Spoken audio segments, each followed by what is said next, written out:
చాలా మతాలలో మానవులు చనిపోయిన తర్వాత పాతిపెట్టడం ఆచారం. అందుకే నగరాల్లో శ్మశాన వాటికలున్నాయి. అయితే ప్రపంచంలో విమానాల శ్మశాన వాటిక ఒకటి ఉందని మీకు తెలుసా?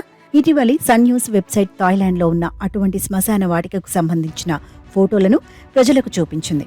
బ్యాంకాక్ కు తూర్పున ఒక ఓపెన్ గ్రౌండ్ ఉంది. ఇక్కడ నాశనమైన ఎగరలేని స్థితిలో ఉన్న విమానాలు పడి ఉన్నాయి.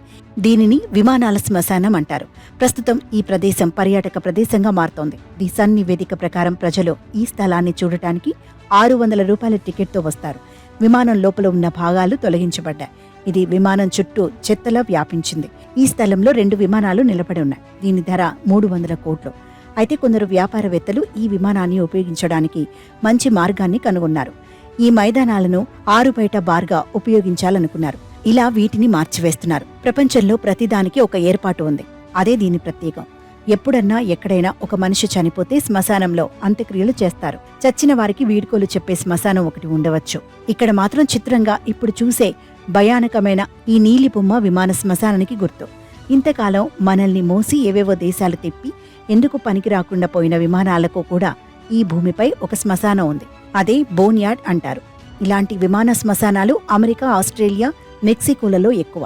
విమానం ఇక పనికి రాదని తేలేక ముఖ్యమైన విలువైన విడిభాగాలను తీసేసుకుని మిగిలిన వ్యర్థాల్ని అక్కడ వదిలేస్తారు. సాధారణంగా బోన్యార్డ్లో ఎడారి ప్రాంతాల్లో ఉంటాయి. ఎడారుల్లో వర్షం రాదు కాబట్టి విమానాలు తుప్పుపట్టవు.